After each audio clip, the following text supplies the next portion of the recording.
Assalamu alaikum viewers. Welcome everyone to my channel Farooq Hannan for the students of Honors Part 2 and Degree Pass third year. Dear students, আজকে আমি যে টপিকটি নিয়ে কথা বলবো সেই টপিকটি হচ্ছে WH কোশ্চেন্স। এর আগের ক্লাসে আমি আলোচনা করেছিলাম WH কোশ্চেন্স নিয়েই। সেখানে আলোচনার বিষয় ছিল WHO হু মানে হচ্ছে কে। আজকে দ্বিতীয় ক্লাস WH কোশ্চেন্সের এখানে আমি আলোচনা করছি হোম এবং হোয়াট। হোম মানে হচ্ছে কাকে বা কাদেরকে, অবজেক্ট দ্বারা কাকে বা কাদেরকে বোঝালে হোম দ্বারা প্রশ্ন হয়। আমরা জানি ভার্বের পরে সাধারণত অবজেক্ট থাকে এবং অবজেক্ট দু ধরনের হয়ে থাকে, একটি ব্যক্তি আর একটি হচ্ছে অব্যক্তি। অবজেক্ট যদি ব্যক্তি হয় তাহলে হুম দ্বারা প্রশ্ন হবে, আর এক্ষেত্রে একটি গঠন বা স্ট্রাকচার ফলো করতে হবে আমাদের। স্ট্রাকচার বা গঠনটি হচ্ছে হোম প্লাস ডু অথবা ডাজ অথবা ডিড প্লাস সাবজেক্ট প্লাস ভার্বের প্রেজেন্ট ফর্ম, যেটাকে আমরা V1 বলি বা ভার্বের বেস ফর্ম বলে থাকি। এরপর বাকি যেটা থাকে সেটা আমরা লিখব। এখানে আমি এক্সাম্পলস দিয়েছি। Number 1, a mother loves her children. এখানে লাভ হচ্ছে ভার্বের পর অবজেক্ট হচ্ছে হার চিলড্রেন। হার চিলড্রেন হচ্ছে ব্যক্তি, সেজন্য হার চিলড্রেনের নিচে আমি আন্ডারলাইন করে বুঝিয়ে দিয়েছি যে এইটাকে রিপ্লেস করবে হোম শব্দটি দ্বারা। কোশ্চেনের শুরুতে হোম আসবে এই হার চিলড্রেনের পরিবর্তে, এবং ভার্বের সঙ্গে এস বা ইয়েস থাকলে আমরা দিব ডাজ। আমাদের অপশান তিনটি, ডু, ডাজ অথবা ডিড। এখানে লাভস আছে বলে আমরা ডাজ দিলাম, কারণ ভার্বের সাথে এস আছে। এটা প্রেজেন্ট টেন্সের একটি বাক্য, থার্ড পারসন সিঙ্গুলার নাম্বার হচ্ছে এ মাদার সাবজেক্ট, সেই কারণে হোম ডাজ হলো, এবং সাবজেক্ট হিসাবে ডাজের পরে আসবে এ মাদার। আমরা দেখতে পাচ্ছি হোম, ডু, ডাজ, ডিড। আমরা হোম দিয়েছি, ডাজ দিয়েছি, এরপর দিতে হবে আমাদের সাবজেক্ট। এরপরেই আমাদেরকে দিতে হবে ভার্বের প্রেজেন্ট ফর্ম অর্থাৎ লাভস। এটার মূল ফর্ম বা বেসিক ফর্ম যেটি সেটি হচ্ছে লাভ। V1 হচ্ছে লাভ, সেই লাভটা আমরা বসালাম, এবং শেষে আমরা লিখলাম নোট অফ ইন্টারোগেশন অর্থাৎ প্রশ্নবোধক চিহ্নটি আমরা দিয়ে দিলাম। একটি WH কোশ্চেন এখানে হয়ে গেল। How does a mother love. আমরা দ্বিতীয় আরেকটি বাক্য দিয়েছি, Shakil wants to meet the principal. এখানে দ্য প্রিন্সিপালের নিচে আমি আন্ডারলাইন করেছি। এটার পরিবর্তে আমরা দিলাম এখানে হোম, ওয়ান্টস আছে বলে এখানে দিলাম ডাজ, সাবজেক্ট আসলো শাকিল, V1 হচ্ছে ওয়ান্ট, বাকি রয়ে গেল টু মিট।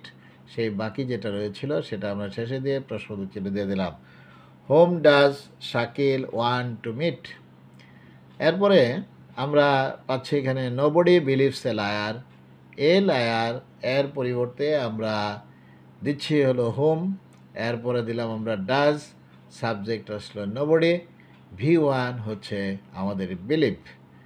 এখানে লক্ষণীয় বিষয় হলো যে তিনটি উদাহরণেই ভার্বের সঙ্গে এস বা ইয়েস ছিল, সেই কারণে আমরা কি করলাম, সেই ভার্বের সঙ্গে এস বা ইয়েস থাকার কারণে তিনটি বাক্যে আমাদের ডাজ বসেছে অক্সিলারি ভার্ব হিসাবে। ডু, ডাজ, ডিড তিনটা অপশানের একটি অপশান ডাজ, তিনটি বাক্যেই বসেছে। এবার 4 নম্বর সেন্টেন্সে একটু ব্যতিক্রম রয়েছে, দে মেড হিমেল চেয়ারম্যান। এখানে হিমেলটা হচ্ছে অবজেক্ট, ব্যক্তি, একটা নাম, তার পরিবর্তে আমরা দিলাম হুম। এখানে মেড হচ্ছে V2 মানে পাস্ট ফর্ম, এখানে পাস্ট ফর্ম থাকাতে আমরা দিলাম হলো ডিড, এবং সাবজেক্টে নিয়ে আসলাম দে। এবার মেডের V1 হচ্ছে মেক মানে প্রেজেন্ট ফর্ম, এরপরে বাকি অংশ হলো আমাদের চেয়ারম্যান। ডিয়ার স্টুডেন্টস, এর পরের বাক্যটি হচ্ছে দে স্পোক টু লুবা। এটাও পাস্ট টেন্সে আছে, স্পোক, স্পিক, স্পোক, স্পোকেন। এখানে স্পোক আছে V2, লুবা হচ্ছে অবজেক্ট, এটার পরিবর্তে আমরা দিলাম হুম, স্পোকের জন্য দিলাম ডিড, সাবজেক্ট আসলো দে, স্পোকের প্রেজেন্ট ফর্ম হচ্ছে স্পিক, বাকি ছিল টু, সেই টুটা বসালাম, এবং শেষে আমাদের হচ্ছে প্রশ্নবোধক চিহ্ন। প্রিয় শিক্ষার্থীরা, এরপরে যে বাক্যটি রয়েছে, this book belongs to his elder brother, এখানে বিলংস আছে ভার্বের সাথে এস, হিজ এল্ডার ব্রাদার এটির জন্য আমরা দিলাম হোম, বিলংসের জন্য এস আছে বলে দিলাম ডাজ, সাবজেক্ট হচ্ছে আমাদের দিস বুক, এবং বিলংসের আমরা V1 বা প্রেজেন্ট ফর্ম দিলাম বিলং, বাকি ছিল টু, সেটা বসালাম এবং প্রশ্নবোধক চিহ্ন দিলাম। এখানে বিলংস বসেছে কারণ দিস বুক হচ্ছে third person singular number, present ফর্মে আছে, সেই কারণে থার্ড পারসন সিঙ্গুলার নাম্বারে প্রেজেন্ট ফর্মে ভার্বের সাথে এস বা ইয়েস যুক্ত হয়, subject third person singular number হলেই। প্রিয় শিক্ষার্থীরা, এরপরে আমরা আলোচনা করব হোয়াট। হোয়াট সাবজেক্ট হলে যদি অব্যক্তি হয়, সাবজেক্ট যদি অব্যক্তি হয়, আমরা এর আগের ক্লাসে বলেছি সাবজেক্ট ব্যক্তি হলে হু দ্বারা প্রশ্ন হয়, আর এখন বলছি সাবজেক্ট অব্যক্তি হলে হোয়াট দ্বারা প্রশ্ন হয়, এছাড়া অন্য কোনো পরিবর্তন হয় না। এখানে 4টা এক্সাম্পল রয়েছে, 4টা বাক্যে শুরুর শব্দটি আন্ডারলাইন করা আছে এবং এই শুরুর শব্দটির পরিবর্তে আমরা হোয়াট দিয়েছি, অন্য কোনো পরিবর্তন করিনি, কেননা এই 4টা বাক্যের সাবজেক্টই হচ্ছে অব্যক্তি, অর্থাৎ ব্যক্তি নয়, মানুষ নয়। যেমন প্র্যাকটিস হচ্ছে অনুশীলন করা বা চর্চা, তো practice makes a man perfect, আমরা প্র্যাকটিস অব্যক্তি বলে হোয়াট দিয়েছি, বাকি অংশটুকু লিখে দিয়েছি। Tiredness sends him to sleep, এখানে টায়ার্ডনেসের পরিবর্তে আমরা হোয়াট লিখেছি। স্মোকিং কজেস ক্যান্সার, স্মোকিং অব্যক্তি, আমরা তাই হোয়াট লিখেছি, বাকিটা লিখেছি। দ্য নিউজ মানে হচ্ছে খবর, মেড হার মাদার হ্যাপি, এখানে দ্য নিউজের পরিবর্তে আমরা হোয়াট দিয়েছি। প্রিয় শিক্ষার্থীরা, আমরা এখানে 4টি বাক্য করেছি যেগুলোর সাবজেক্ট শুরুতে আছে অব্যক্তি হিসাবে এবং তার পরিবর্তে আমরা হোয়াট দিয়ে আর কোনো পরিবর্তন করিনি। প্রিয় শিক্ষার্থীবৃন্দ, এবার আমরা অবজেক্ট দ্বারা যদি কি বোঝায়, তাহলে তার পরিবর্তে হোয়াট বসবে, ভার্বের পরে অবজেক্ট বসে, অবজেক্ট অব্যক্তি হলে হোয়াট দ্বারা প্রশ্ন হবে, এবং এক্ষেত্রে একটা গঠন ফলো করতে হবে আমাদের, বা স্ট্রাকচার ফলো করতে হবে, সেই আগের মতো স্ট্রাকচারটা, হোয়াট প্লাস ডু অথবা ডাজ অথবা ডিড, সাবজেক্ট প্লাস ভার্বের প্রেজেন্ট ফর্ম প্লাস হচ্ছে বাকি অংশ। যেমন এখানে এক্সাম্পলস আছে, আরিফ বট এ বুক, এ বুক হচ্ছে অব্যক্তি, এটা অবজেক্ট, এর পরিবর্তে হোয়াট বসলো, বট আছে পাস্ট টেন্সে অর্থাৎ V2, সেই জন্য এখানে ডিড বসবে এবং সাবজেক্ট আসলো আরিফ, তারপরে বটের V1 হচ্ছে বাই, তাহলে আমরা লিখলাম what did Arif buy, what এবারে ডিড আসলো, বটটা পাস্ট টেন্সে আছে বলে। The cow eats grass, eats এখানে ভার্বের সাথে আছে, তাহলে ডাজ হলো হোয়াটের পরে, গ্রাসের বদলে হোয়াট, ইটসের জন্য আমরা ডাজ দিলাম, সাবজেক্ট হচ্ছে দি কাউ এবং ইটের প্রেজেন্ট ফর্ম হচ্ছে eat, what does the cow ইট।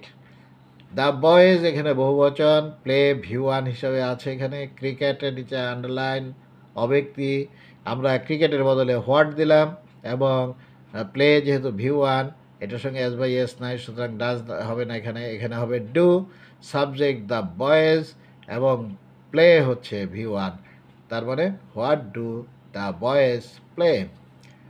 প্রিয় শিক্ষার্থীরা, এরপরে হোয়াট দ্বারা আরও কিছু প্রশ্ন করা যায়, যেমন কারো পেশা মানে সে কি করে, কোনো ব্যক্তি কি কাজ করে, তার আয়টা কিভাবে হয়, চাকরি বাকরি ব্যবসা এরকম যাই হোক না কেন, অর্থাৎ কারো পেশা জানতে হোয়াট দ্বারা প্রশ্ন হবে। যেমন মিস্টার রানা এই যে ম্যাজিস্ট্রেট, ম্যাজিস্ট্রেট একটা কাজ, পেশা তার, ডক্টর একটা কাজ, পেশা, এবং এরপরে আছে প্রফেসর, এটা একটা কাজ বা পেশা।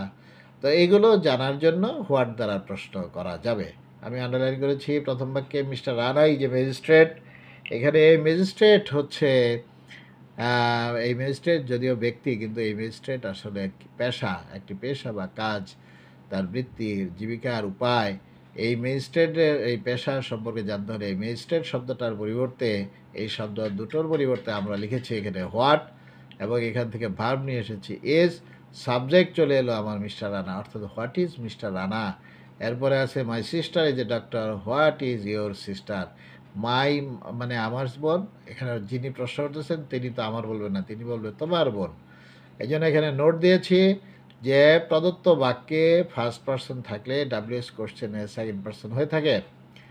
এরপরে দিলাম mister Faruk is a professor, a professor, এটার পরিবর্তে আমরা দিয়েছি হোয়াট, এরপরে ইজ আসলো, এরপর হচ্ছে mister Faruk, what is mister Faruk. এরপরে আমরা হোয়াট দ্বারা আরেক ধরনের প্রশ্ন করতে পারি, হোয়াট ফর দ্বারা। কেন কেন বিখ্যাত বা কেন কুখ্যাত জানার জন্য হোয়াট ডট ডট ফর দ্বারা প্রশ্ন করা যেতে পারে। অর্থাৎ এই ক্ষেত্রে হোয়াট বসবে শুরুতে, ফর গিয়ে বসবে সবার শেষে। যেমন Dhaka is famous for mosque, Sylhet is famous for tea, এরকম হতে পারে। তো এখানে আমি Dhaka is famous for mosque লিখেছি, তাহলে আমাদের লিখতে হচ্ছে what is Dhaka famous for. তারপরটা আছে the place is notorious for dacoit, মানে ডাকাত। তাহলে আমরা লিখেছি এই ড্যাকোয়েটের পরিবর্তে লিখেছি what is the place subject, এরপরে বাকি অংশ নটোরিয়াস ফর। কয়টা বাজে বা কত সময় হলো সেটা জানার জন্য হোয়াট টাইম দ্বারা প্রশ্ন করা হয়। ইট ইজ 10:30 নাও, এখন 10:30।